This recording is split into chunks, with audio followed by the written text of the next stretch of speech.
Welcome to MMC news.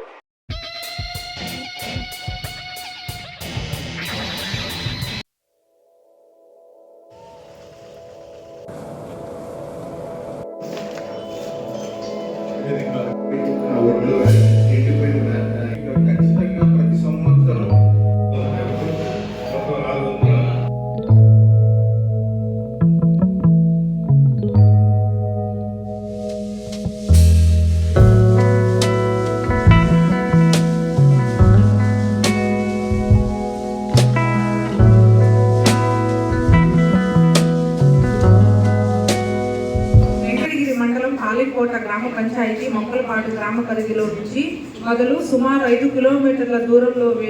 వెలుగొండల అటవీ ప్రాంతంలో ప్రసిద్ధి జలపాత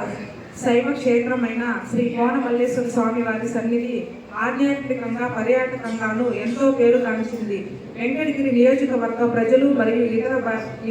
ఇతర బయట ప్రాంతాల వారు ప్రతి సోమవారం మరియు మహాశివరాత్రి వంటి పర్వదినాలు విశేష కార్తీక మాసంలో శ్రీ కోనమల్లేశ్వర స్వామి వారిని విశేషంగా దర్శించుకుంటున్నారు. అయితే శ్రీ కోనమల్లేశ్వర స్వామి వారి సన్నిధి అటవీ ప్రాంతంలో ఉండడంతో భక్తులు స్వామివారి సన్నిధికి వెళ్లేందుకు తీవ్ర ఇబ్బందులు ఎదుర్కొంటున్నారు. రాష్ట్ర ప్రజలకు ఆధ్యాత్మిక భక్తి భావన పెంపొందించేందుకు ఎంతో కృషి చేస్తున్న కూటమి ప్రభుత్వం హయాంలో వెంకటగిరి వెలుగొండల అటవీ ప్రాంతంలో వెలిసి ఉన్న శ్రీ కోనమల్లేశ్వర స్వామి వారి సన్నిధి మరియు పరిసర ప్రాంతాల్లో ఆధ్యాత్మికంగా మరియు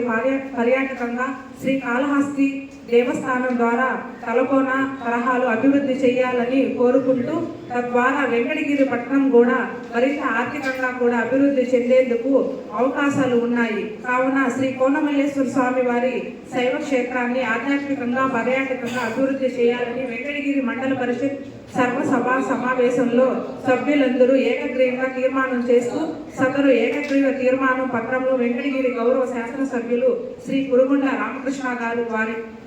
ద్వారా గౌరవ రాష్ట్ర ముఖ్యమంత్రులు అటవీ శాఖ మరియు పంచాయతీరాజ్ శాఖ మంత్రులు శ్రీ కొన్నిదెల పవన్ కళ్యాణ్ గారికి, అలాగే గౌరవ రాష్ట్ర దేవాదాయ శాఖ మంత్రివర్యులు శ్రీ ఆనం రామనారాయణ రెడ్డి గారికి, గౌరవ